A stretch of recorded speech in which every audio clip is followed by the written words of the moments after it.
There's a sense of two Chicagos, in the basketball sense, in a political sense, and a real life sense. In the basketball sense, in a political sense, and a real life sense. The history of segregation in Chicago met at Derrick Rose. The history of segregation in Chicago. And a lot of people were looking at the championships that they could have won. You're cleared to play. The doctors say you're cleared to play. Why aren't you playing? Is the kid from Chicago now just a rich millionaire? Is the kid from Chicago? It was like throwing a Molotov cocktail in the city. It's the most polarizing, hard to wrap your arms around sports story that I've ever lived through in the city of Chicago.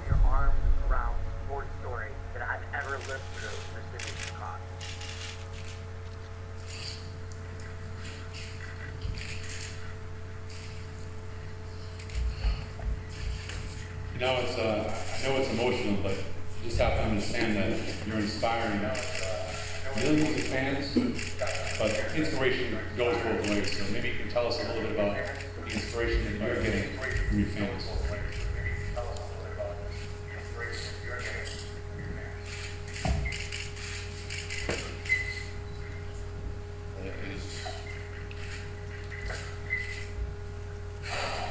It's truly a blessing, man. With all the stuff that's going on in this city, I'm here from Inglewood. Got something positive going on.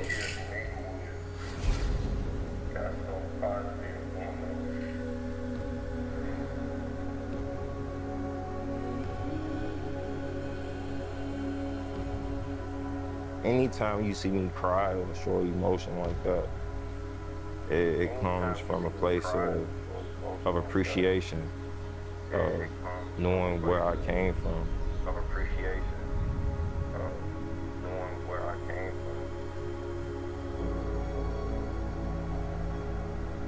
When Derrick was born, he had yellow skin, so he get his nickname from his grandmama. She started calling him Pooh Bear. But some kind of way Bear got left out, they just started calling him Pooh Bear. Oh, when you say the name Pooh, that resonates home. That's Derrick Rose, that's Inglewood.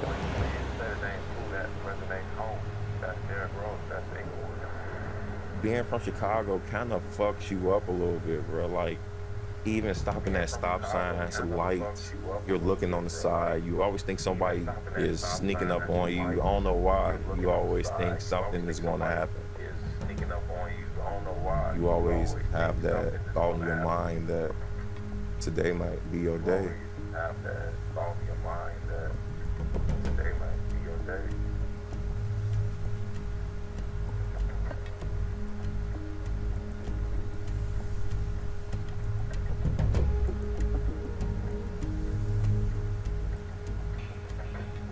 When we first moved to Inglewood in '73, it was a tree-lined street.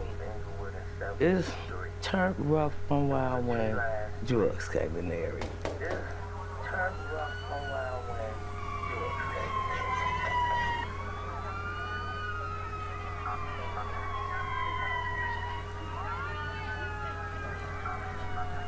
Drug dealers kind of like ran Inglewood, and I think that's what kind of brought me and my brothers together. And Derrick being the last boy, we was kind of like watching over him.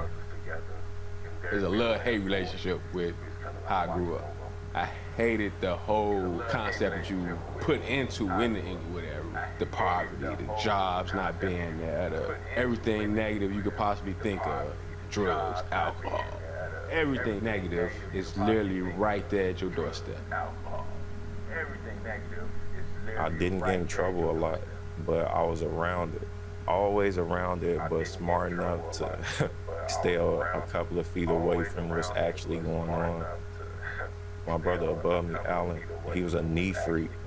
Then all of a sudden, I seen him turn from a knee freak to wearing a snow outfit for like 2 months because he wanted to sell drugs. That's probably life I don't want to talk about. It ain't something that I'm not proud about. It was a very dark place. You had to do what you had to do. Glad I got out of that. Thank you, bro. I knew that life wasn't for me. we just sheltered him, but he was able to see just a lot of the bad things. But as of like him wanting to join the gang, him wanting to sell drugs, that's something that we stayed on him. Like, nah, you're not gonna do this. You're gonna go to school. You're gonna go to school. You're gonna play some type of sports. Because we just all figured that, you know, sports at that point in time was gonna be his only way out.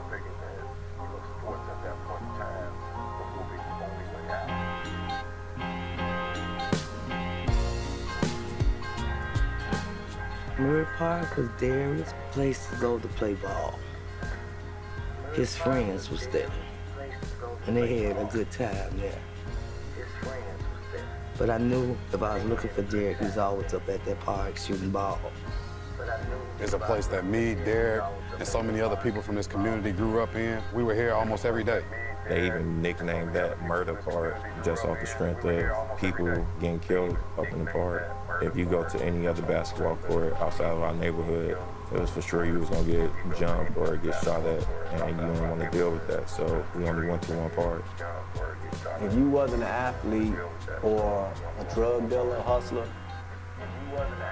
you really was nobody in that neighborhood. I know growing up in Chicago that there used to be a code amongst gang members that ballers got a pass, and they even call it the baller pass. They kept the trouble away from him. They saw a lot of talent come and go to waste, but they knew he was a good talent that they didn't want him. So he go the opposite way. The older guys put that cloak over us and allowed us to grow and not be caught up with some of the other things that was going on outside of the basketball court. If they didn't do that, then I don't know if I would be sitting right here. I don't know if Derrick could be in the position that he's in. Be quiet. It'll make you, break you, make you a better man, make you a worse man. It depends on which path you want to take. Once you was allowed to step on that court, you knew you could play. And when I walked in and see Derrick on the court, I'm like, okay, you just stepped on the big boy court now. My mom took him to the hospital. He fell out of a tree. I didn't break it from out of the tree. I was on the court, and I go up for a rebound, and I end up getting taken out of the air, and I landed on my left elbow. I didn't want to tell my mom it came from basketball, so I thought that she was gonna try to like stop me from playing. Later on that night, I'm at the park shooting around. He walk in the park. I still played with the cast on, bro. I was still playing. Somebody that broke their arm at 1 o'clock and you playing basketball at 7 o'clock, your arm is broke. And you dribble it with one hand.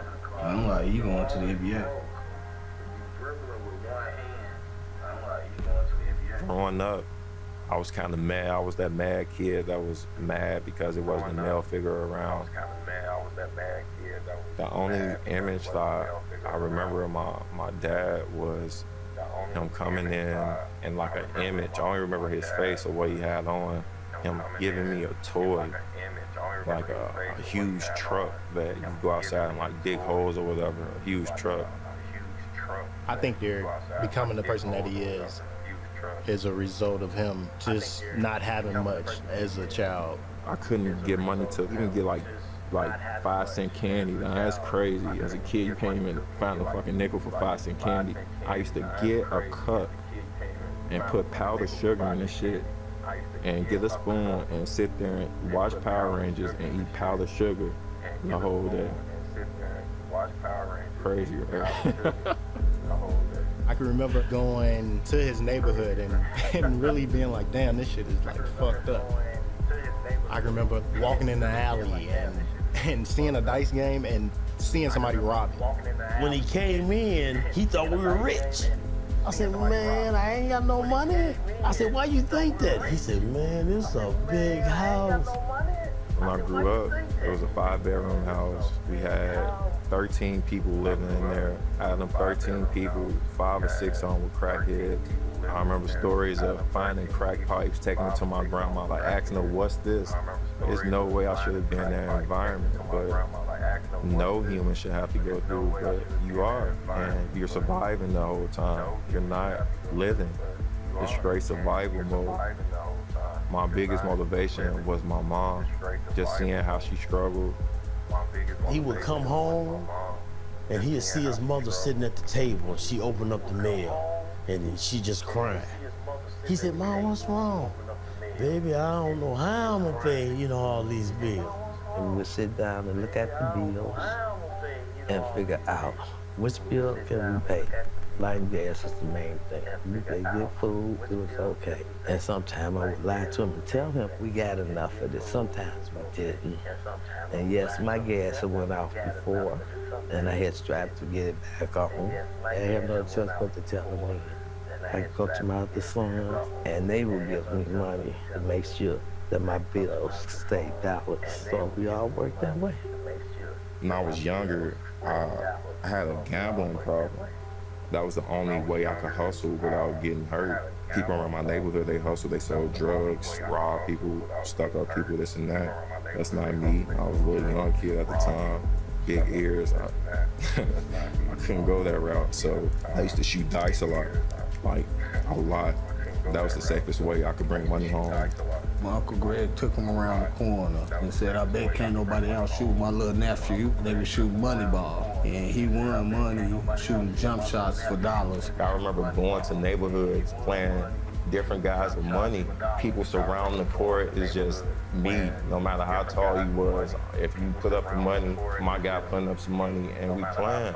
Some of my earliest memories of Derrick is coming out here and seeing him playing against a guy that grew up over here, Dion Freeman. I remember people like coming to my crib, 20 kids on my porch, like, yeah, put on your shoes, put on your shoes. I'm like, what? They like, Dion up here talking shit. I'm like, what? Dion was somebody that always wanted to play against Derrick because Dion thought in his mind he was the best player in the whole Inglewood.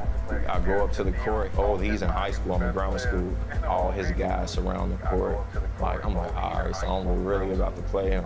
He ended up getting killed, but yeah, I played him and I beat him. Just playing in them type of environments, I'm used to it. I don't know, I'm used to the pressure, for sure. This dude got it at an early age, and he wanted it. When I saw Derrick, I couldn't believe he was the age that they were saying because of his basketball IQ. I mean, his basketball IQ was up here, and the other kids were down here. He had the 4 S's: size, speed, skill, and strength. Stevie Wonder could have coached him. I thought I was the best until I seen Derrick play. The way he moved, the way he passed, the way he thought about the game, everything, his approach to everything was a little different than everybody else around his age.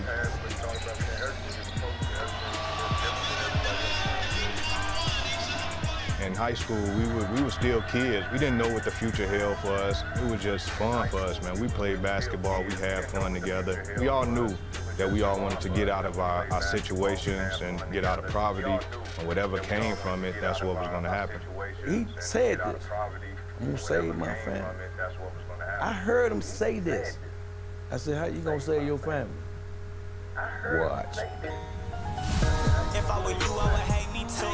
But I ain't got nothing to lose. Derrick Rose is maybe the best player in America. You look back 35 years and you can tell me I can have 2 guards in the history of this state. I take Isaiah Thomas, I take Derrick Rose. I've been a college basketball coach at Northern Illinois for 4 years, and I get a call from one of my friends in the city. He said, hey, there's this kid going to be going to Simeon. You need to check out this kid, Derrick Rose. Now, I'm calling the city championship game. I'm watching the Froshsoft game. And I see this kid who can jump out of the gym, but he's tough, he's chiseled, he's athletic. And I said, who the heck is that guy? That kid's a stud. And they said, oh, that's that kid, Derrick Rose, that we were telling you about. Unbelievable. Derrick Rose, another steal. First thing the parents say, hey, man, you coach Derrick, man. Can you teach my son? Dude, the only thing I can teach you is play hard. Everything else got to come with it. You know, you got your coaches, and then you got God-given talent, man. It is what it is. Ain't nothing you can do about that. You got your coaches, and you got God-given talent. Here's Rose. He's going to make a play. He's going one-on-one. The loft, the fire! Derrick Rose with the bucket. They have won the 2006 state championship. And the Simeon Wolverines will have done it. Back-to-back state championships for Simeon. Whatever God give you, use it. And that's what he did, man. It got him where he want to be at in life. I was a year or 2 away from college, and we were living in poverty, and I want to go to the league now. Like, I want to go out of high school, and if the rules was probably, if they didn't change back then, I probably would have came out of high school because we was financially just fucked up. Me and my mom got in a lot of arguments because I felt like I could change everything by me getting to the league. The only problem that was in my way was my age. By the time the kid became a sophomore, I had to stress it to Derrick Reggie again. I said, I'm not finna deal with all this stress, man. And you got people coming at Derrick left and right. Somebody better step up. He was playing with an AAU program called Ferrari, and at this time, Nike wanted to sponsor Ferrari, but they wanted Derrick to move up and play 16. They smelled money. And when you smell that money, man, I'm gonna tell you something, man. Whew. Me and my brothers had to pull Derrick from the Ferrari AAU team and start our own AAU team with him. Because it got to the point that they were just looking at our brother like he was just a walking dollar sign. However successful Derrick was gonna be in life, we'd never want him to feel that he owed anybody nothing. That's one thing I can give credit to Reggie on. He kept them vultures off of, man. That's one thing I can give credit to Reggie on. I'll never forget this moment in June, the day before his graduation. And he was in the gym. I was like, we're not coming tomorrow, you graduate. And he was like, nah, I have to be in the gym. I'm like, but you graduate, man. It's like, nah. Dre, because I felt like Dre was the only one that was gonna hear me out. Couldn't just let him do what he wanted to do. And I had to coach him in a way like, okay, feel this out, yet here's when you're the best version of you. This is what it looks like. And by the end of the year, it wasn't close. He was an absolute beast, offensively, defensively, leadership, all those things. He ended up sticking with it, and Cal, now his best friend. The best players I've coached, him being one, Anthony Davis, I can go John Wall, the best players were fearful they weren't good enough. And that was part of their fuel. Then when they figured out, you know what, I'm not bad, they all turned that fuel to, well, I am good enough, but I want to be the very best. And then it turns to the very best that ever played. And then it turns to the very best that ever played. He said that he was gonna be drafted. He talked to me and said he was gonna go on and try to get into the NBA. We sat down and talked about it, asked him this what he really wanted, and he said yes. My thing was just playing in the league, like playing in the NBA. I never thought about where I'll be living or what car I'll be driving or something like that. I thought about playing in the league and making sure that my family was just comfortable. I wasn't even watching the draft lottery that year because the Bulls had such a infinitesimal chance of landing the #1 overall pick. And you're sitting there going, there's no way, there's absolutely no way that these ping pong balls are going to fall the way of the Bulls. The second pick goes to the Miami Heat.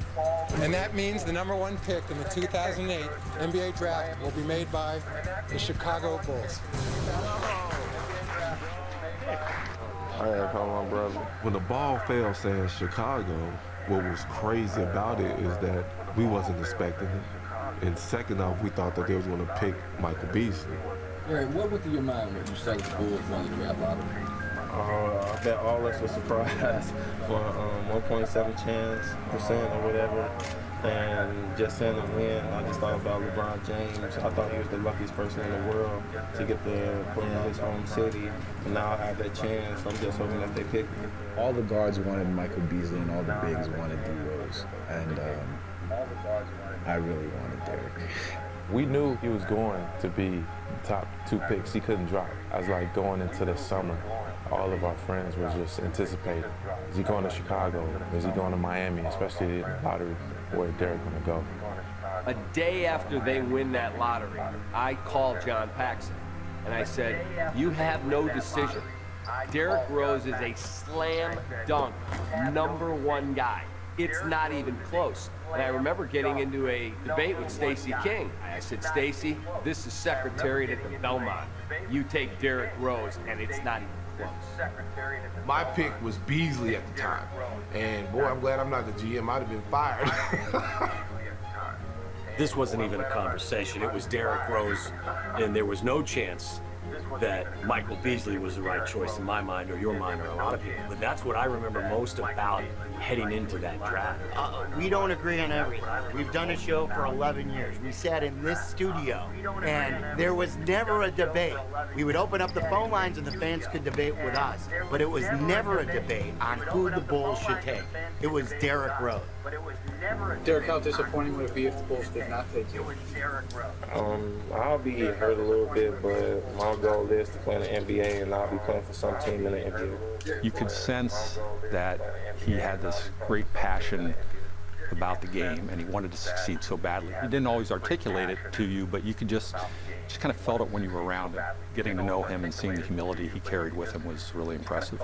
We didn't really know Chicago was going to pick Derrick until the night before, and we received a call from Chicago. Chicago told Derrick they really want to pick him, but it's some background history with his brother, talking about me.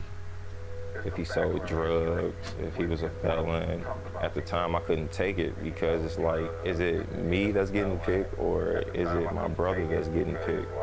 He might not be the #1 pick because of some mistakes I made in my life. But Derrick told the Chicago Bulls, if you can't accept my brother, don't pick me.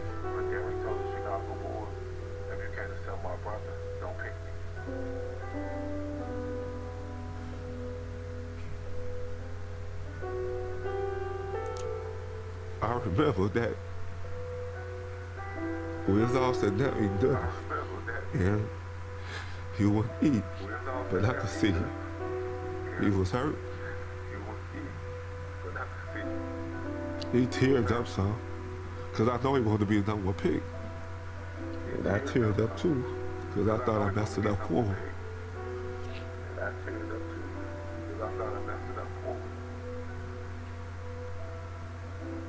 The good, the bad, the ugly. Me and my family, my brothers know that no matter what, we got each other back. We feel badly that the Rose family believes that we had some motive.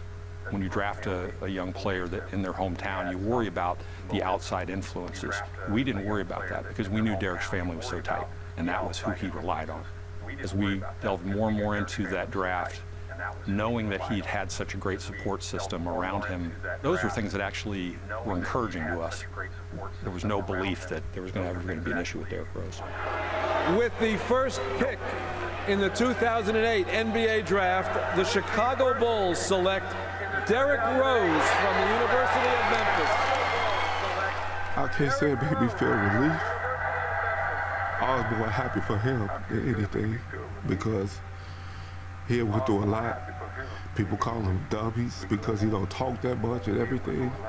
It hurt because it's your brother and it's a family member. So it was joy and it was relief at the same time. My knees that actually got so weak I couldn't move. That was the proudest thing to me, is when he went up on the stage as the #1 pick for Chicago Bulls, his hometown. And all I could say was, my baby's coming home.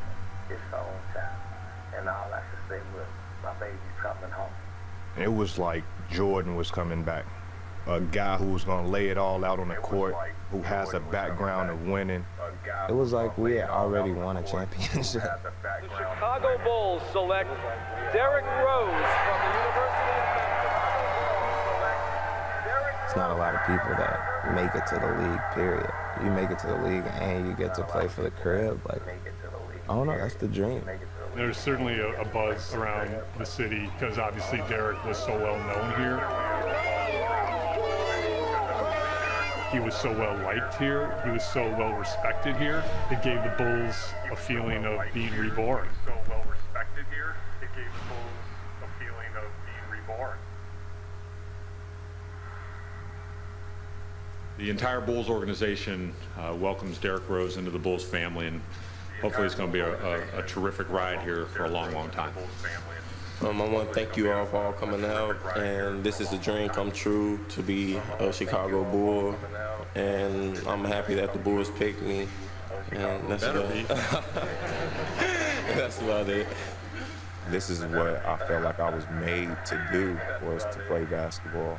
If I wasn't to play basketball, like, I don't know what I would have done. Like, I probably would have been selling drugs just like my brother if I didn't find basketball. Please give a warm welcome to Chicago native, #1 overall pick of the 2008 NBA draft, and the newest member of your Chicago Bulls, Derrick Rose. And the newest member of your Chicago Bulls, Derrick Rose. You are back with how hard you work, but I also know that you got one little bit of kryptonite, Superman. You love Skittles. I had a Skittle machine, man. At home? Yeah, like they send me like all new kinds of Skittles and stuff. Man, I ate too many. I don't like Skittles no more to this day. He just has an addiction for candy. It's something I've never seen before. I basically had taken and put it on the top shelf so he could not get to it. He'd always try to sneak the candy in. We try to stay on him pretty good about it. He would chew gum during practice. He would chew it 3 times and then take it out of his mouth and then take another piece and chew it 3 times and then take another piece. I never saw anybody do that before. He can't keep up this diet and play 82 games a season. At what point does that catch up to you? At what point does that catch up to you? Derrick went to Summer League and was awful. You know, and that's the one where you go to Summer League and the guy gets 30 points and they go, well, it's just Summer League. And so he shows up in Summer League and he just played terrible. I think the Bulls were like, oh my God, we took the wrong guy. We didn't get off to a great start right away, but we could just see how special he was. Oh my God, he broke his ankle. Is there a medic in the house? So a strong finish from the 20-year-old rookie. At that age, you're faster than everybody. You jumping higher than everybody. You just out there kind of like playing reckless off just pure talent. Derrick first year in the league was off the chain. It was crazy. Had the city on fire. It brought everybody together. It was like Mike back in the day. 7 o'clock, everybody in the house watching the Bulls. It was like watching that little kid that was in Murray Park running around ever since we was little doing everything. Now he got a Bulls jersey on. I remember going to Bulls games and just feeling like that was his stage, and he would perform every time. Not only did you have a good player and the guy worthy of #1, but a future All-Star and possible MVP was his first playoff game ever, and that was against the Boston Celtics. I believe I was actually having like a house gathering with some friends. Everybody just sort of stopped what we were doing. He is out of this world. First game of the playoffs? That's what they're telling us. It's a very special place to play. A lot of history. They were the defending champs. What he did that night was just show that I'm here to stay and nobody can stop me. People really underestimate having hope, and that's what Derrick represented for us as his teammates and for the city. We didn't win the championship, we lost in the first round, but people still come up to me in Chicago and talk to me about that series. That year, my brother was playing on the opposite team. Derrick just get to going crazy, like bucket after bucket. Nobody anticipated the Bulls to even win or have a chance. So after the game, I remember talking to my brother, and he just told me he real. He's like, nah, he real. Shorty is real. The next day, he's walking down Boylston Street in Boston, literally walking past pedestrians and bystanders, and nobody is recognizing him. Just without a care in the world, in his element, not being recognized after making NBA history the night before. Ladies and gentlemen, Derrick Rose, your NBA 2009 Rookie of the Year. Ladies and gentlemen, Derrick Rose, your NBA 2009 Rookie of the Year. Derrick, this may be the first of many NBA awards you're going to get. Who's going to get the trophy for this time? My mom. Till I get my real house or something like that, I'll fight it in. But my mom's gonna get the award right now. I think that she deserves it. She'll probably clean it every day or do whatever she has to do to it, but I'm definitely giving it to her. These is like all the trophies and stuff that he got when he played. This is his little spot, and these is his trophies. This is his trophy in 2008. It's the T-Mobile Rookie of the Year. We got that from Chicago. This is his other one. Above the Rim Classic. That means he was jumping high.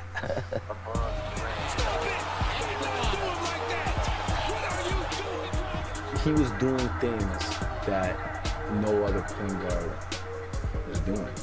Him going to the lane, getting to the rim, and bigs would get out the way because they didn't want to get posted. I saw that so many times.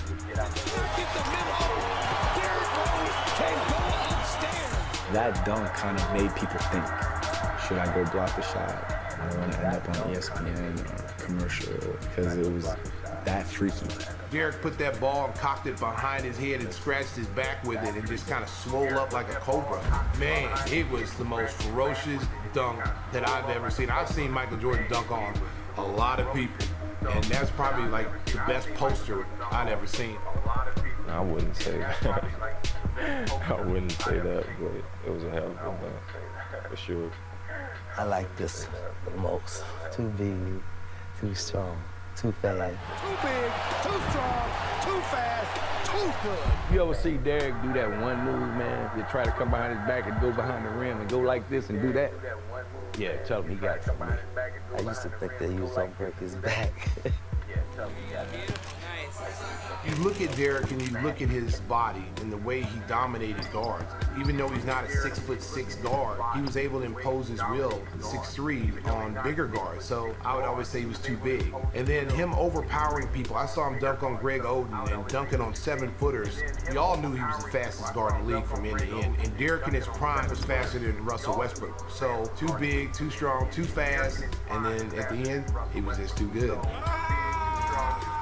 People say, well, you made his highlights. No, he made my job easy. I was just along for the ride. When you have an exciting player and an athlete like that, it just makes it so much easier. What kind of expectations do you set for yourself individually going into year 3? It's high. The way I look at it within myself, why not? Why can't I be the MVP of the league? Why can't I be the best player in the league? I don't see why. Why can't I do that? That's exactly how Chicago people think. When Derrick Rose made that statement, Chicago as a whole rallied around him. They loved it. Fans ate that up. I remember hearing it. I thought it was crazy. He saw the looks of surprise on a lot of media members' faces and just the way that comment was received, and he repeated it and he started believing it.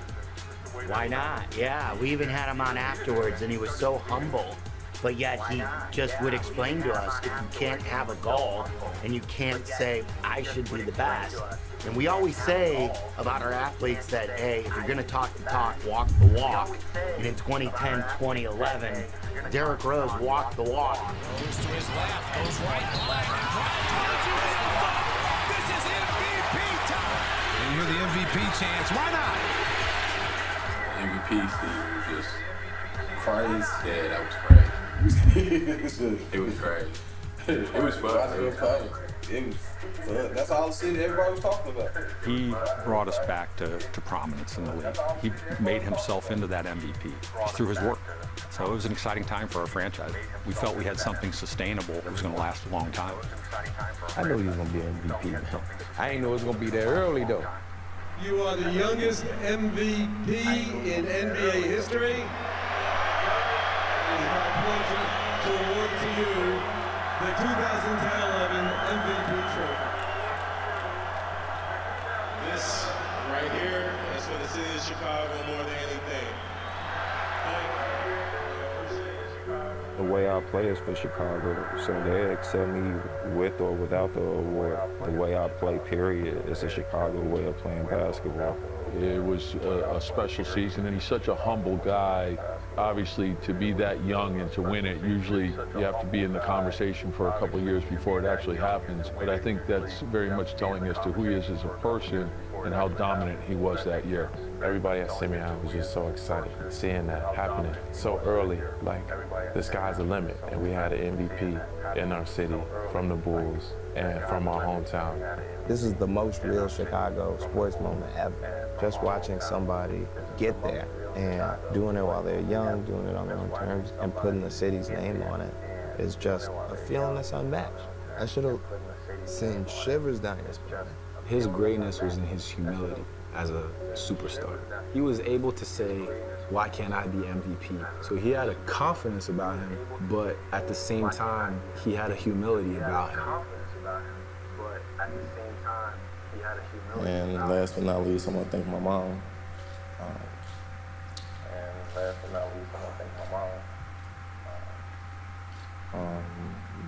Brother Rose, my heart, the reason I play the way that I play, just knowing that days that I don't feel like going to practice, when I'm having a hard time, think about her when she had to wake me up, go to work, just making sure that I'm all right and making sure the family is all right. Those are hard days. My days shouldn't be hard because I love doing what I'm doing, and that's playing basketball. So you keep me going every day, and I love you, and I appreciate you being in my life. He got me. It made me know I did the right thing with my boys, not just with him, but the rest of them. I couldn't believe that the things that he said and stuff that he said about me. And that made me more proud. I could have been on cloud nine because I knew I did the right thing. And I was just speaking my truth. Everything that I said was things that I experienced and that I saw with my own two eyes. That all just came out in that speech. There are a lot of people from Chicago that understood how hard it was for his mom to help him navigate through Inglewood. His mom is a very special person, and to be able to do all the things that Derrick has done throughout his career, his family has been a great support system for him. She the reason that this is all here. She fought and she clawed to make sure Derrick made the right decision. Everything, all the awards, all the accolades is because Brenda. People who say like Derrick's not a great public speaker, come on man, look at that speech. It was probably Derrick's most endearing moment as a Chicago Bull. Derrick Rose, your 2010-2011 Kia NBA Most Valuable Player. What a humble superstar. All at once, Dre brings it to me and say, Derrick told me to bring you this. This is where I put it at, and this is where it's been since he gave it to me. And so this is it. So that's us.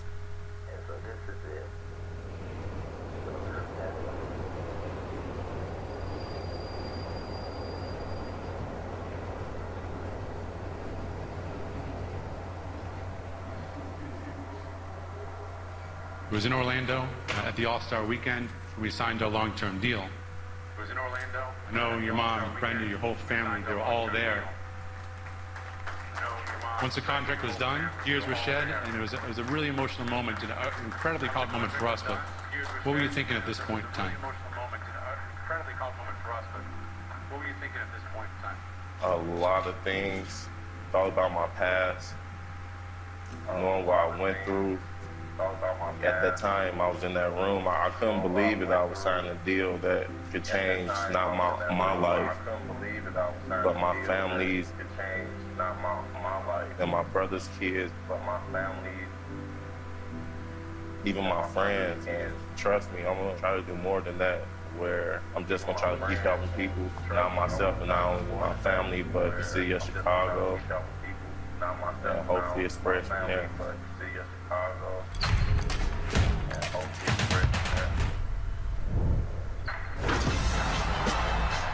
I wanted to present you with your jersey. My teammates gonna be jealous. You are sexy. Derrick was kind of ushering Adidas back into the forefront in the NBA. Here was one of the stars of the league wearing Adidas, and Chicagoans, I remember talking to shoe store places that said that they couldn't keep the shoes in stock. I hate fame. And when I was younger, people used to always tell me, like, man, that's something you better get used to. Like, this game gonna take you far, you better get used to fame. And I'm like, no, I'm not. I played this sport because I love the sport and I want to take care of my family. All this other bullshit as far as like fame and everything else that comes with it, don't get me wrong, I'm blessed to have it, but it's just not me. With that kind of money also comes huge responsibility, huge judgment from people. There was a lot on his shoulders. He was just this young kid from Inglewood that made it and that didn't understand exactly why he was where he is. You can take all this away. I'm gonna be the same person back in the hood, me and my friends and my family, and we still gonna be living a life just trying to find the next hustle. I love you, Derrick. I am his #1 fan. By being from Chicago, everybody think they know you. They might have went to school with you, but they mad. They tell their friends, yeah, I know Derrick, I went to school with him. So that everybody think that they're Derrick's best friend.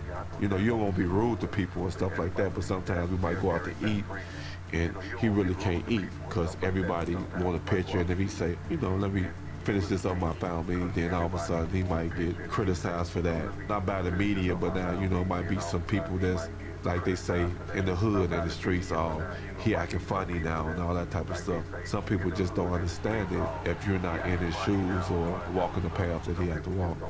When you get to a point where he got, you're the face of the city now. Whether you want it or not, people are gonna be on you. I think it just created a atmosphere for him that he had to get used to. There's definitely no breaking him, but I think it kind of whittled him down a little bit. I'm not gonna say it was hard because Derrick loved the city of Chicago. It did get draining for him, but he loved the city, man, and any fans that wanted to come up and holler at him, he was willing.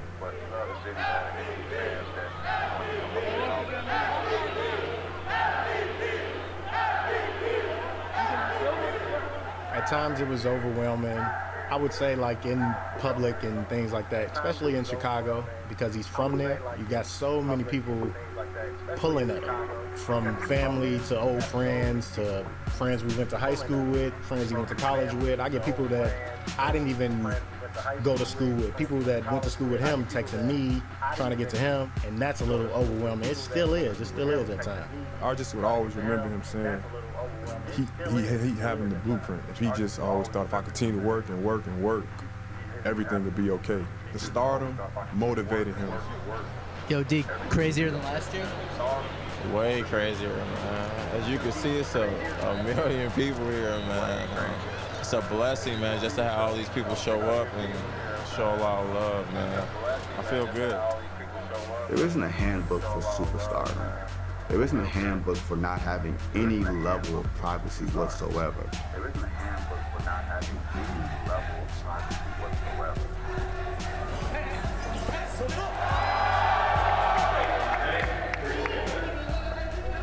Coming out of Inglewood, then getting the Adidas deal. That's a lot for a young man who lives in a very self-contained environment to deal with. Derrick walked in, and because they started winning and getting better and everybody looked and he becomes the MVP, it became solely about Derrick. And it was never about Derrick, and Derrick knew that. It became solely about Derrick, and it was never about Derrick, and Derrick knew that. Derrick has been very committed to his teammates, to this organization, and to his hometown of Chicago. Thus, we're extremely excited to announce today that Derrick has agreed to a maximum length 5-year contract extension with the Chicago Bulls. I don't think about money like that. If anything, when I say contract, I think about family, like my family good, making sure they're all right. And I'm not talking about the ones that's living now, I'm talking about generation. I want to be so far down the line that my family members don't even understand where all of it came from. Where it's like, what happened? Like, something who can do got it for me. That's how I want it to be. So that's one of my goals. I think I can finally say this now. Mom, we finally made it. I just remember euphoria. I think at the time it was 30% of the Bulls payroll. And you didn't have any problem with it. It was like a kid earned the contract, pay him whatever the league will allow them to pay him, and let's go get championships, something we haven't seen in this town since Jordan and Pippen and others. 2011 and 2012 was the 7th banner. It was gonna go to the rafters. We were preparing for a parade in the city. We knew that team was that good. The way Derrick was playing and carrying, we knew he had a shot. I remember those playoffs starting, and I believed in my soul and my heart that nobody could fuck with us. It's a pretty good feeling to feel that way. And nobody is going to be able to take this from us. This is our chance to win a championship. Derrick was ready. We were ready for him. That game one, I mean, we were so ready.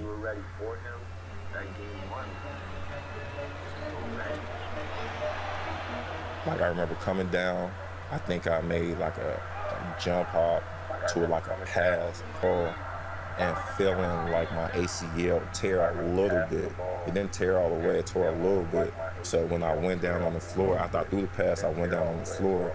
Right when I like laid down and put my hands over my head, I felt it tear totally, like it totally tore. My leg just started shaking. I didn't know what was going on. I was stunned. I didn't know where the fuck I was at. Derrick's the type of guy that usually bounces right back. Get up, get up, get up. So when he didn't get up, I knew that it was serious. I was hopeful that it wasn't as serious as it was. Praying at this point. So I'm sitting in row 1, behind the basket that he got hurt, and it was silent. And you didn't know how to even process it. You wanted to throw up. It's sickening. Like, honestly, it's just a feeling of sickness immediately. When he's writhing in pain on the floor, your heart was in your throat. Like, I couldn't believe it. When Derrick went down, I was like, all right, he might be out for a couple games, but he's gonna be all right. I remember where I was sitting when I got the news that he tore his ACL. It was a lot. It was almost like somebody died. It was the worst feeling you've ever had following the Bulls playoff win. It was such a downer that we didn't even know how to process it. For a 22-year-old, 23-year-old that just won MVP award, to have something drastically just happen to you like that, like, it can fuck you up, especially if you don't talk to anyone. And at the time, I wasn't talking to anyone. I thought I was strong enough to hold it to myself or hold it in, and it was killing me. I think he kind of felt less of a man a little bit. I think he really just didn't know how to express it to, like, me or Dwayne or Al, even our mom, that physically and mentally it could be draining. All you can do is be there to support him. Ultimately, Derrick's the only one that was going through that at the time. I understood the dark place he slipped into. Injuries take you to a dark place because it's rehab. And I think people misunderstand when they talk about a guy not wanting to play. Guys would rather play than rehab. Rehabbing is not fun. Guys would rather play than rehab. Rehabbing is not fun. I waited a couple of weeks because they call it pre-rehab, where they try to strengthen it as much as possible. I was almost walking regular. You have some people that have ACL tears and they go a whole year without getting surgery. So I went a couple of weeks, I had to get surgery. He's full of athleticism, and he's really never had to do the rehab components in life. That's why I really believe he has a chance to be 125%. Doctor, in Derrick's case, what made him great was his ability to explode to the bucket, his speed on the floor. Will he be that same type of player after the healing and the rehab? I mean, you know, it's impossible to predict tomorrow.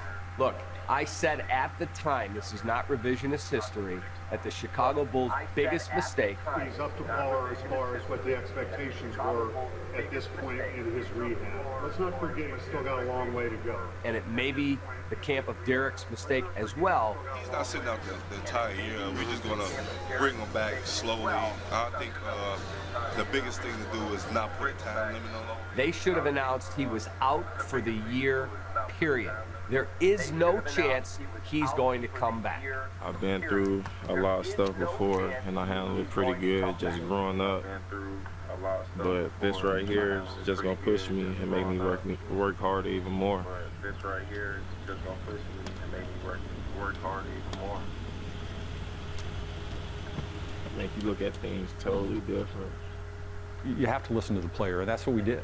Ultimately, the player has to feel right in order to get out there on the floor. Derrick went through a devastating injury. It was difficult mentally to return from.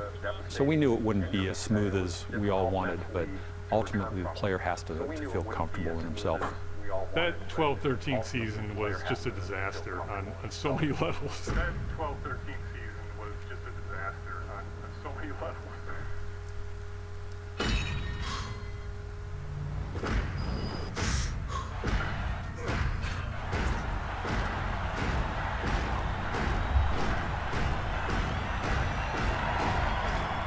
You know, Adidas filmed an inspirational promotional campaign called The Return, and then he didn't return. So let's start with that. You can't begrudge the shoe company for doing that because everybody figured that he'd be back at some point during the season. He's online to be the second greatest player in the history of the organization. Yes, better than Scottie Pippen, because he's the youngest MVP in NBA history. He's about to be Michael Jordan. Why would you risk sending this guy out there? Who's even thinking about that? He's out there trying to rehab his knee. Maybe he's not even thinking about the public relations war that's going on about his rehab. But every day past the point where the Bulls said Derrick should be back and he wasn't back, Derrick was losing credibility with fans. I remember it split about 50-50. There were some people that were adamant that you let Derrick come back when Derrick wants to come back. 50% of the Bulls fans were follow the doctor's advice. I felt at that time that if the doctors gave you the go-ahead, I wanted to see Derrick Rose play. I can't imagine people putting all that pressure on me at 22. It's his life and his livelihood on the line, and we're all just like, get better, get better, get better, so that we can win. You just probably weren't focused on the right shit. I have never, ever seen a purported NBA star, guy makes $95 million a year in salary alone, not want to play. His contract sucks. He's coming back as a $21 million player, and he might not be any good. I'm pissed off. And Bulls fans should be pissed off too. I know a whole bunch of haters out there are saying so many things. I think that's what's going to drive me. People thinking about what people saying. Is he going to be back, or is he going to have his speed, or is this and that? I know that's going to push me as a player. You kind of have like almost a checklist of, you know, not people that's talking reckless, but people that, you know, might be doubting you, the Bulls, everything else. I know you don't forget anything. I wouldn't say that, but I'm listening and watch everything. If I don't hear it, or especially one of my friends hear it, and they're telling me it, that's why I like them, and that's why I love them to death, because they know that motivates me and make me want to do better as a player. This narrative that created that Derrick could come back and play and help him in the playoffs was ludicrous. No player in the history of the NBA. Bernard King had the first serious ACL. He's the first player to come back from an ACL surgery and make an all-star team. He was out 2 years. He came back in 2 years. And so does Derrick can come back in 9 or 10 or 11 months and then walk into a playoff atmosphere where you got to play at a high level. That's nuts. Remember the sports landscape in which we lived at that time. I believe Adrian Peterson came back really quick from an ACL and ran like crazy for the Vikings. So we're like, well, that's AP and that's contact. Here's Derrick and it's basketball. So can Derrick come back? And that was the internal fight. You had Derrick's defenders and you had the people wanting Derrick to try. And it was Chicago's sports civil war over this for months. I could have came back during the end towards the playoffs. They were mad because I set the whole year out. I felt like I had to wait. Like, it wasn't my agent decision, it wasn't my trainer decision, it wasn't the Bulls decision, it was my decision. Like, I wasn't ready. At the end of the day, my health is everything, and I'm not moving or budging for no one if I'm not ready to. Unfortunately, the way that my business works sometimes is other narratives take the place of your story. Usually, great rule in propaganda is the first person to speak, they get to control the narrative. But no one really heard from Derrick throughout this time, and it caused a lot of bruising to his public perception by Bulls fans. Now, outside of a few media gatherings, Adidas ads, we hadn't heard much from you since the time the injury occurred. Why was that? I didn't want to do anything, to tell you the truth. I didn't want to talk to anyone. I just wanted to rebuild my leg and be around my son.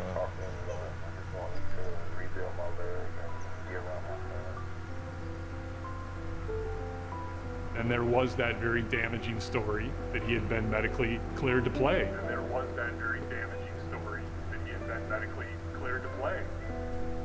And so now Derrick's left a twist in the wind.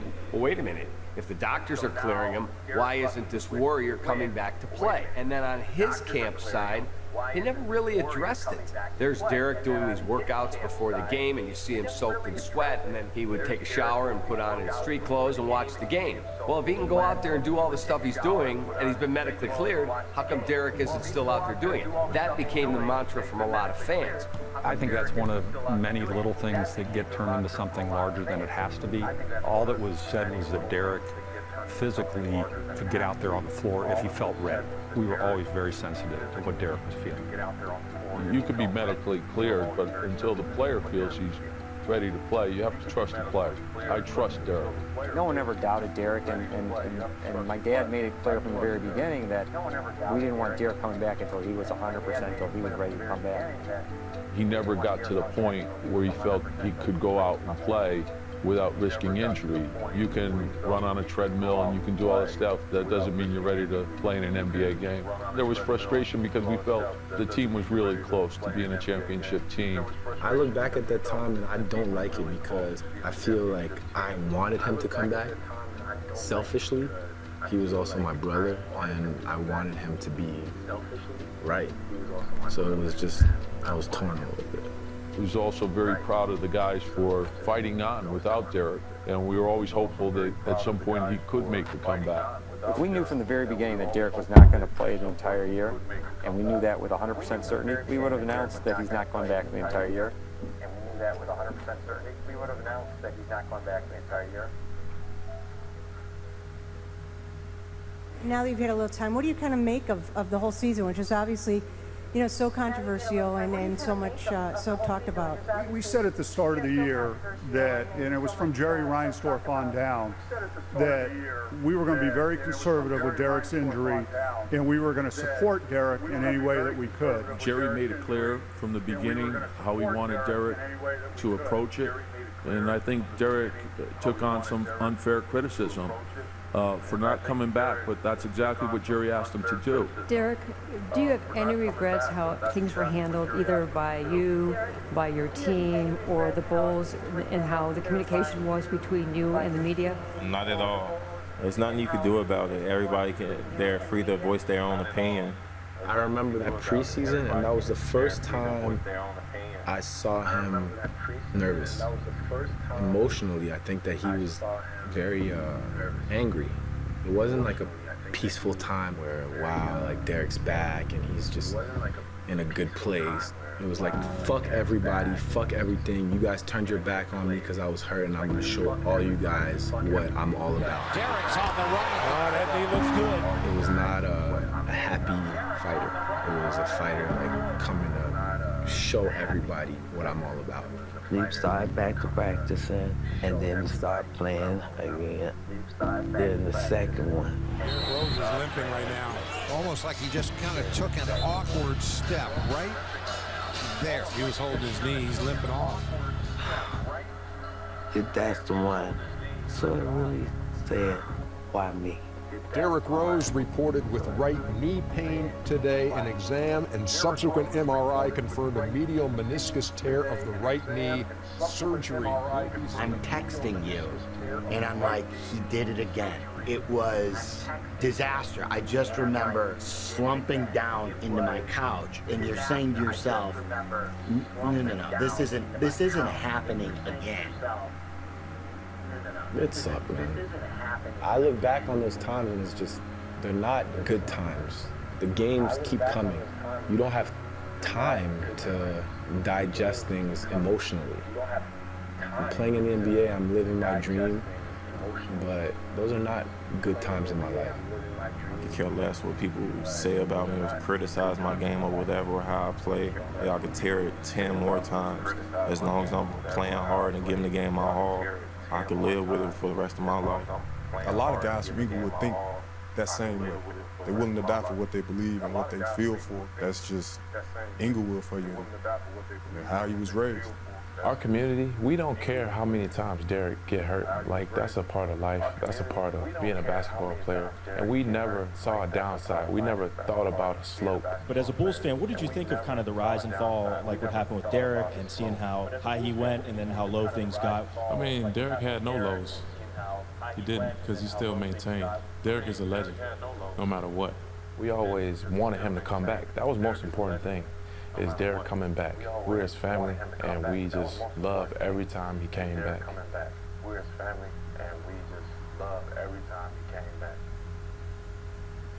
Downtown, this is Sergio on the score. With the way the NBA's played, the fast pace, these kind of injuries that can cripple you, like Bulls now without Derrick Rose, or just the Bulls. They're not a contender anymore. There's not much you can do about it. And Derrick Rose has just been injury prone because he does like these biomechanics issues that aren't working in his body, and they're not testing for it. I don't necessarily think the Bulls are better with Rose all the time. That team is easy to stop when he's a ball hawk. The Bulls as a team don't play as well when Rose is playing. Think about what you just said. You just said they play better without him. You're wrong. That's stupid. It still breaks my heart a little bit as a Southsider, as a Chicagoan, when it seemed like the city turned on. Well, that's Chicago for you, man. It's the city of haters. So it's just life, though. When you're down, they want to keep you down. It was hard to, hear those things, especially from the fans, for a guy who's given the city so much and asked for nothing in return. The reaction that I got from listeners was they loved Derrick and they hated Reggie. And people just wanted Reggie Rose to shut the hell up. They wanted Derrick to stand on his own feet. They wanted to hear what he had to say. What 24-year-old with over $400 million worth of contracts and endorsement can know what to do in life, and this money is just dumped on you? And that's what bothered me. And you'll see blog writers and everybody just taking shots at your brother, but they hide behind these newspapers. And I'm like, if you're gonna be a man about it, say what you got to say, and that's the way I took it. It's hard to tell someone who clearly helped you that you need to go to the background now. That I got it from here. Someone who has loved you and protected you your whole life. That's a hard thing to ask. That's a hard thing to ask your brother. That you saw sacrifice for you in ways that are unimaginable. To now, I got it. You need to go away. I just looked at it like, that's my brother, that's my family. Somebody got to defend him. And let me take the heat, all the way to the point that Charles Barkley was talking about me. It's going to be interesting when Derrick Rose come back, because he is the facilitator of their offense. He makes the players around him better. His brother needs to shut the hell up too, number one. Stop tweeting about coaches and players and stuff. Let the famous person be famous. You just shut the hell up. Growing up in Inglewood, if someone bullying your little brother, the big brother gonna come to make this person stop bullying your little brother. And that's all I did in real life. This narrative that got built up that somehow Reggie and his brothers were puppeteers manipulating Derrick was not true. It was complete bullshit. But it became a nice story for some. They can't get a story with me, or they can't get a story with my agent. They can't get a story from nobody in my family. They can't talk to anybody in my family. They can't talk to my agent. They can't get in touch with me. So they'll fabricate a story, put it out there, see if someone bites on it. That story may be so false, and they just want sales. It seemed like there were so many people out there who wanted to tear him down, to kind of prop themselves up. They didn't ever take into account his whole background growing up, where his family protected him. And then all of a sudden, he's in a world where people are taking some real shots. That kind of hardens you as a person.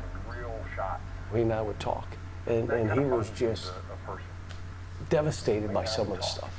You know, the injury stuff. He did use it as fuel. Yet, he wasn't used to being injured, and it took more time than he wanted. He was impatient with it. I felt when I came back last time, I wanted it too bad, and this time I'm just gonna let the game come to me. And I still have goals, man. I still got stuff I want to achieve on the court and off the court. And just hearing so many doubters out there, I guess it's gonna be funny seeing them like eat their words.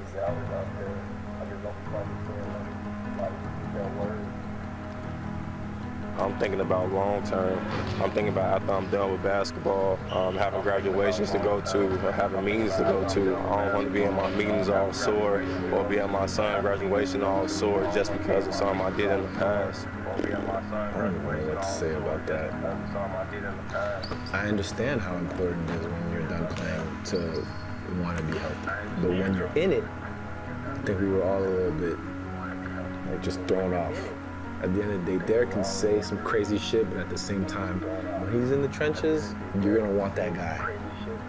We all would have liked him to have said it differently because we knew what he meant.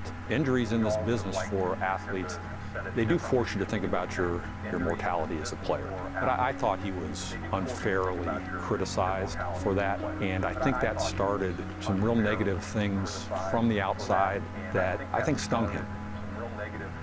You know the young man, and you know where his heart is. He's in his hometown, and all of a sudden he's attacked. I'm sure it hurt. I can vividly remember that not going over well with the people that would call our radio station, and that wasn't a 50-50 split. That was 90-10. Keep in mind where we are. We're in Chicago, and this is a Chicago kid, and this is a blue-collar city, and we carry our lunch bucket, we go to work, even if we don't feel well. And it's not about retirement, it's about today. And that angered a lot of people. Is the kid from Chicago now just a rich millionaire? Everything I got in trouble with in the public or in the media, it came from me telling the truth. I want to be able to walk in the future. I want to be healthy in the future. That was exactly what I meant to say. And that's the same thing players are saying now. Derrick's image in Chicago took a huge hit, and all of the good work that he had done before just went away, poof, like that. You got all these fans that's on your side at one point, then you feel like they jumping ship, you know what I'm saying? I think as him being young, he just wasn't really understanding it. It was very frustrating sometimes. Out of 20,000 people, you would just hear this one person while you're on the court. Pass the ball. Derrick, you fucking suck. Stop shooting the fucking ball. Go to the fucking hole. Get him out of here. Trade him. It wasn't last year in Chicago. I could tell it got so frustrated, especially when he was going through the situation when he had got hit in his eye, and he had that mask on, and he tried to play, and I wanted to sit him when he got hit in the eye, because I knew his vision wasn't right. And he was like, I don't want to hear no more shit from the paper. He was just tired of it. You know, I just looked up like, I think this might be his last straw here. I'm playing with my eye messed up, and they still criticize me while my eye is blurry. So damn if I do, damn if I don't, because if I didn't play and I would have said, they would have been like, oh, he was still able to play, so why he's not out there? So damn if I do, damn if I don't. I'm gonna do what makes me happy. There was a distance that was created between Derrick and whether it was the Chicago media or the Chicago Bulls fans. Or the Bulls. Or the Bulls. And all of those relationships began to fracture. You could feel it. It was palpable. I became a critic of Derrick's because of the way things were handled. And so I'm doing my talk show, Sports Talk Live, on the court at the United Center one night. And our producer walks over and says, guess what? Derrick is going to come on the show. We're on live television. here he comes. I have to address the elephant in the room that I've been a critic. So when people are critical, me included, you don't let that stuff bother you. You go, hey man, that's your job. Not knowing where it's going to head. He hits me on the leg. He goes, No, that's your opinion, man. I can't get mad at that. That's your opinion. I can't get mad by somebody's opinion. Wow, this kid's unbelievable. So the guy that said to me at the Berto Center, when I die on that court to win a title, that guy's still here. It's still here, man. It's still here. That told me a lot about his character. I don't know where that message got lost or whatever, but I can't pay attention to it. And at the end of the day, I told Derrick, you know, sometimes to get the crown, shit, you got to go back and get it. You can't just sit back and talk about, you know, what people say. Sometimes you got to just go out there and show people what it is.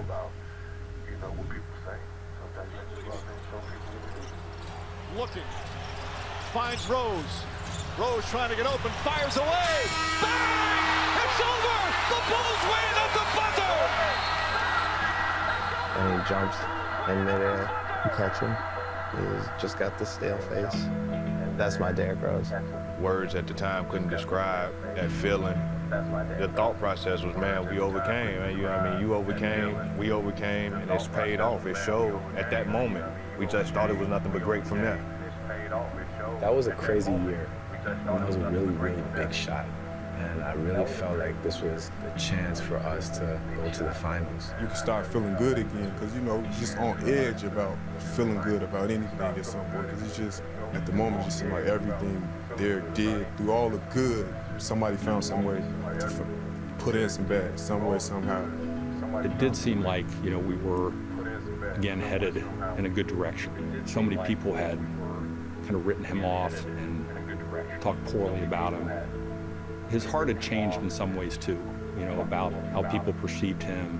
As an organization, we were kind of in an iffy spot, and we knew we had some decisions to make going forward.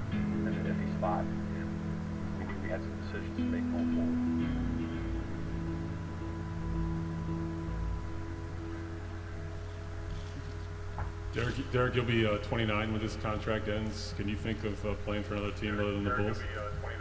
I don't think so. Unless they trade me or something. Unless they trade me.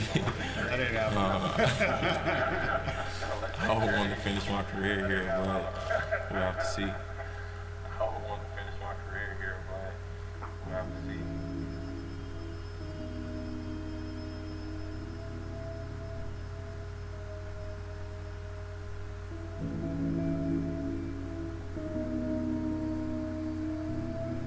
You do hear about like trade rumors here and there, and this last one, the next one, was pretty big because it caught a lot of people's attention. Yeah, I just stay out the way, man. Like, it's cool to hear about it, but I'm good with being in Chicago, and like I said, we're trying to win and get back on the right track. So that's the only thing I could think about, is just being in Chicago. But I do hear the rumors. I never really thought about just packing up and just leaving, or like demanding a trade or something like that. All right.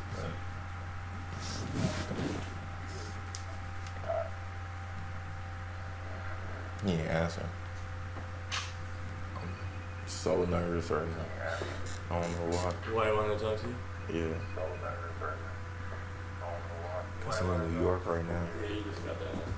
I hope nothing didn't happen. Kind of nervous.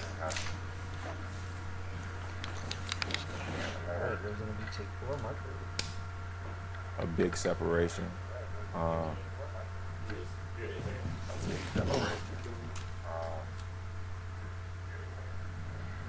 What's up, B?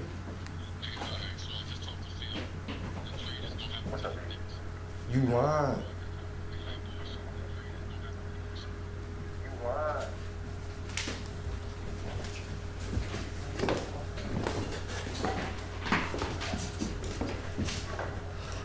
You serious?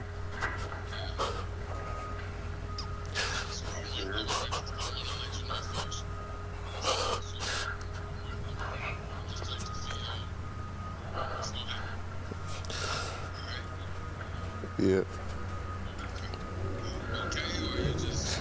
Just in all.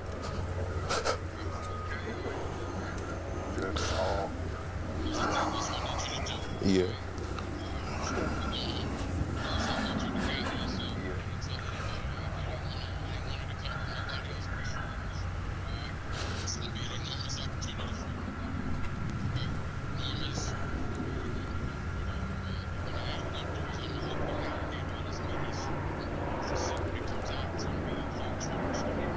All right.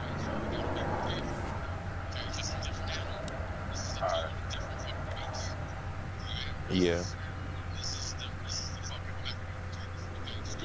All right.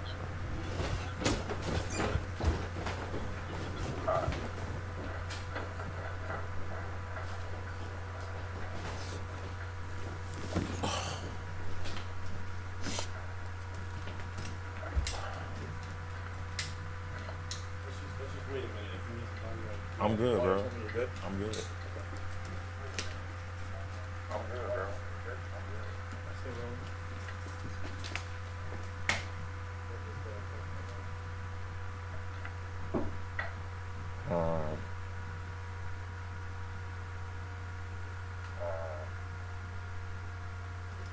That might be traded to New York. That might be traded to New York. What do you say?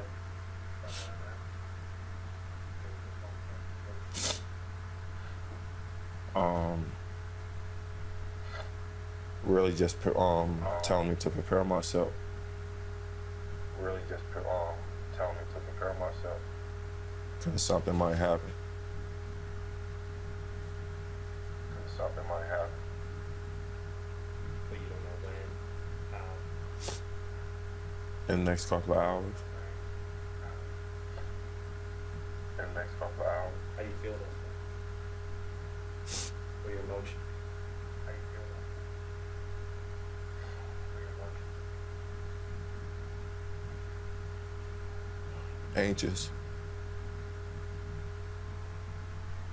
Anxious. It's funny how everything plays out in this business, or in my life, period. It always be twists and turns like this. I don't know how to feel right now. Like, I'm anxious, but shy. It's shy, man. That shit made me who I am, man. That shit made me who I am, man. 8 years, but it's no hard feelings. 8 years. Like, nothing, no grudges or anything towards that. It's no hard feelings at all. No grudges or anything towards that. I understand it's a business, and I try to do what's best for the team, I guess. And I don't think I would be wrong for using that as motivation. I don't think I would be wrong for using that as motivation. Wow. I just can't believe it. Wow. Just can't believe it. It's a really hard decision to trade any player that you respect and appreciate. But we knew that this was Derrick Rose, and it was a situation that we really had to contemplate. We knew that it would be hard for him. We knew it would be hard for us. We just kind of felt at the time that we needed to go try a different way. And I think, too, that when you factor in all the stuff that he went through, the organization went through, that at some point there was probably going to be a separation. You make tough decisions sometimes in this business, but it wasn't easy. So that's one of those ones that you look in the mirror and you say, this one hurts, because this is a terrific young man who's been through a lot. And there were times I could sense that maybe he needed to get out of Chicago given all the things he'd been through. There were times he felt like his hometown kind of turned on him. I think we all learn a lesson in things like this, that even though it's hard in the moment, as time goes on, we all learn from it. We had questioned if he was going to be there forever, but yeah, they'll definitely trade your ass. I took a ton of phone calls that night, and the majority of the phone calls were good riddance. Like, we had gotten all the way to that point. Good riddance. from a kid who had grown up in Chicago. And it was terribly disheartening to hear how venomous fans had become in their critique of Derrick Rose, the player, that they now wanted him out of town. Can you imagine that? You grow up in Chicago, and now the people there don't want you here. I remember having a lady call in who was crying because he was our guy. He was a Chicago guy through and through, and now he's gonna go play for the Knicks. I was really stunned that that's where it ended up.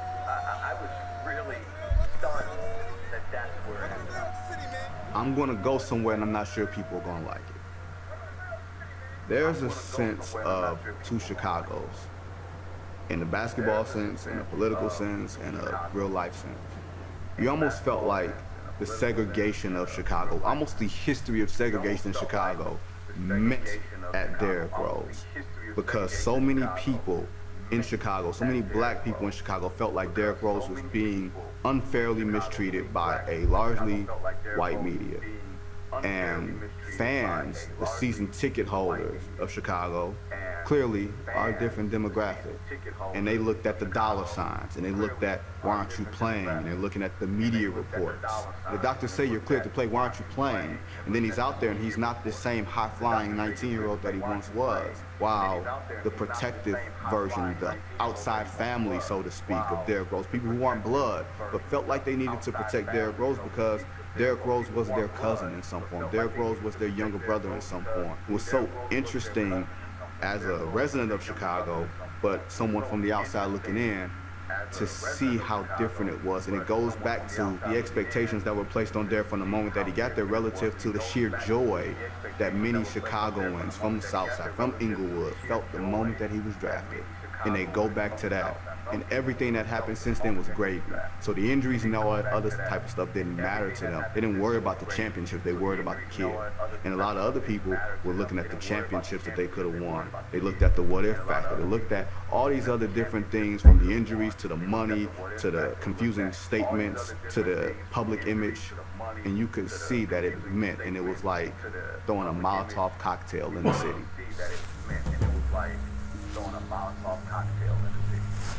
It's the most polarizing, hard to wrap your arms around sports story that I've ever lived through in the city of Chicago.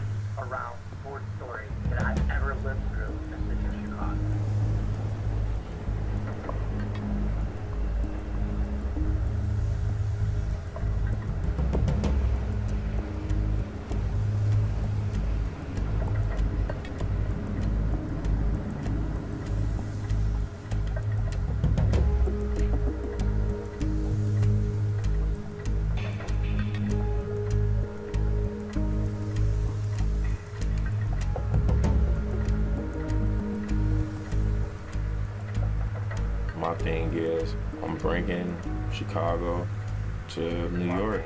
The way I play is just that Chicago raw type of just hooping. Like, I still feel like I'm POOH. I still feel like I'm myself. I don't know why I was traded, but I would like to tell him thank you.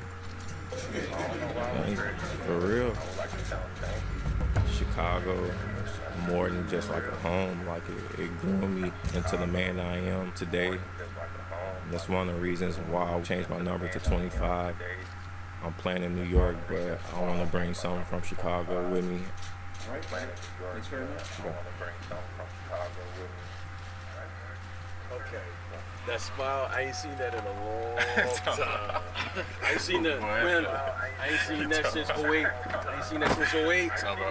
And I ain't seen somebody talking about going out there doing your thing.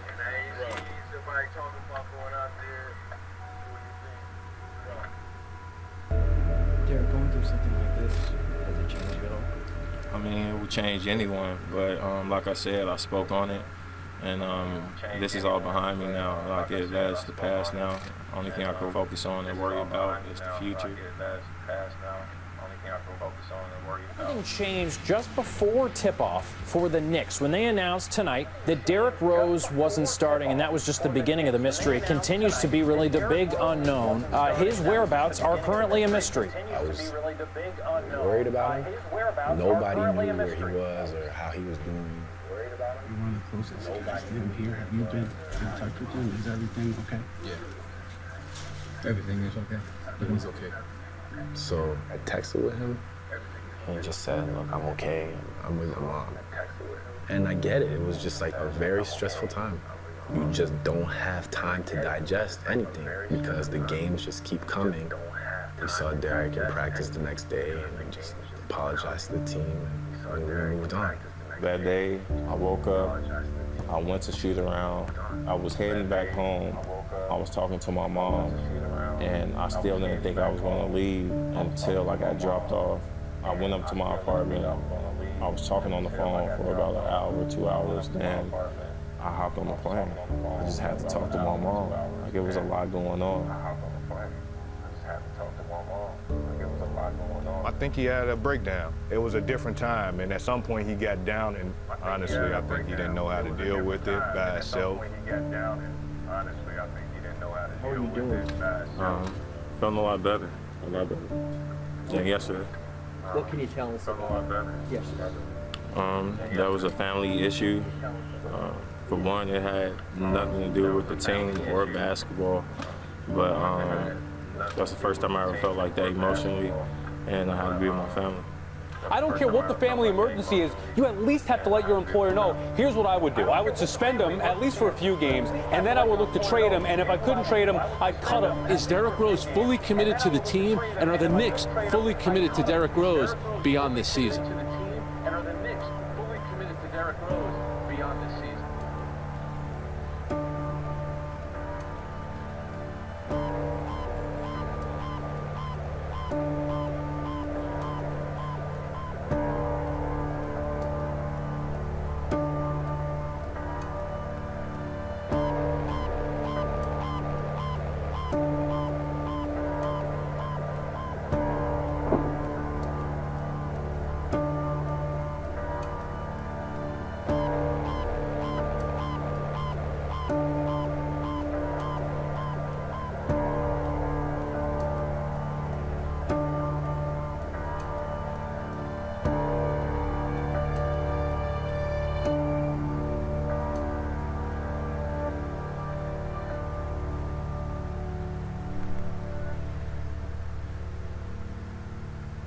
Did it seem like after sort of bouncing around a little bit the last couple of years that maybe you found a little bit of stability here that you wanted? Of course, I'm just looking for comfort. Like, I'm not here to, for one, steal nobody's job. Like, come on, I've been in that position before. Early in my career, I did that. I'm here to help. And obviously, he's grown.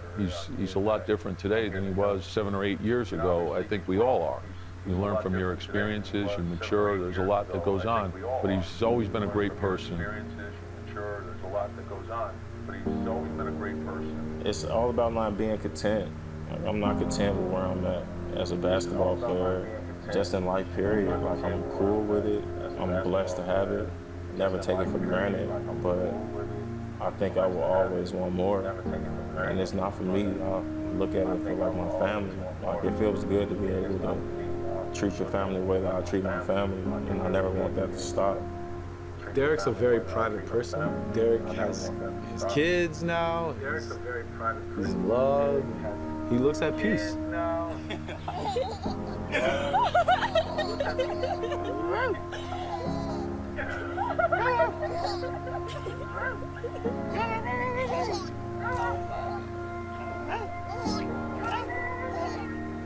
It's just good to see him happy.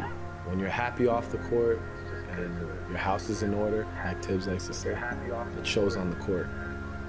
He's in Minnesota. The expectations are different in Minnesota. He can just find peace in basketball. I'm God-gifted, so if I just go out there and play, you'll be able to easily see that the best revenge is massive success, and that's the mindset that I have right now. Rose attacks, challenges Derrick Rose, has 41. One off of his NBA career high. The stop, the go, the finish. 46 for Rose. Even when a superhero is knocked down, he's still a superhero at the end of the day. And Derrick Rose showed why he's still a superhero. 2011 MVP, Rose. Everybody just streams out on the floor and showing the respect. They all know what this means to me.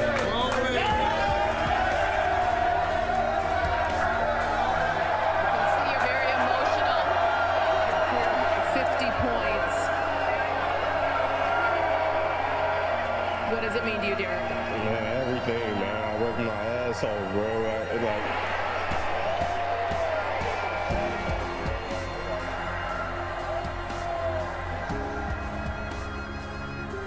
Anytime that you see me showing emotion like that, it comes from knowing where I came from.